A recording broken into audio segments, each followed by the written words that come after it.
The next point of education to review is closeouts on jump shots, and we will start with an example of a flagrant foul.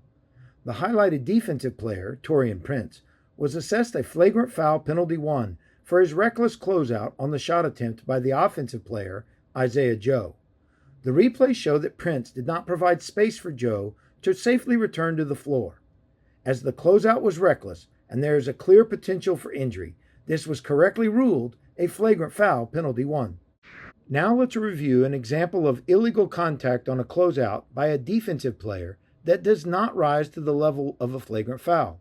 The highlighted defender, Marjon Beauchamp, closes out toward the shooter, Tyrese Halliburton, and there is contact between the two players. The contact made by Beauchamp to the leg of Halliburton is a defensive foul, but as the closeout was not reckless and Beauchamp did not move into Halliburton's landing space, this is not a flagrant foul. The final play in this section will show a play that was initially ruled a defensive foul, but was overturned to a no call during a coach's challenge. Here, the highlighted offensive player, Spencer Dinwiddie, attempts a three-point shot, but he extends his right leg and makes contact with the defender, Nick Smith Jr. We can see that Smith does not move into Dinwiddie's landing space, and there is clearly no defensive foul on this play. The leg kick by Dinwiddie was correctly judged to be marginal, and the final ruling on this play is a no call. The final point of education to review is flopping.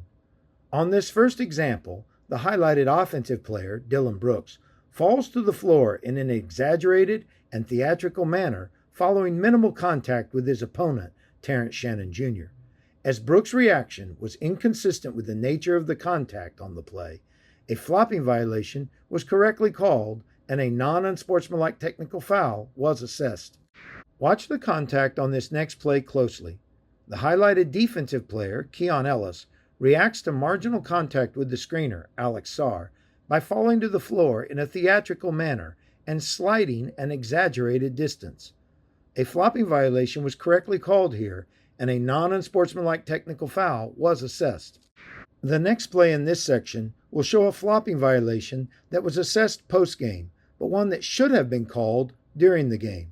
The highlighted defensive player, Jordan Poole, reacts to minimal contact by his opponent, Karl Anthony Towns, by falling backwards to the floor in an exaggerated and theatrical manner. A flopping violation should have been called here, and a non-unsportsmanlike technical foul needed to be assessed. Next, we will see an example of a play where a flopping violation was correctly not assessed. The highlighted offensive player, Donovan Mitchell, attempts a three-point field goal, and the defensive player, Ja Morant, challenges the shot. After the shot is released, Mitchell sits down in a reflexive action, but his reaction is not exaggerated, nor is it theatrical, and therefore no flopping penalty was needed, nor assessed here. We will finish the video with another example of actions that would not earn a flopping violation. The highlighted defensive player, Austin Reeves, reacts to marginal contact with the offensive player, Michael Porter Jr., by falling backwards and down to the floor. Reeves' reaction is not exaggerated or theatrical, and no flopping penalty was assessed.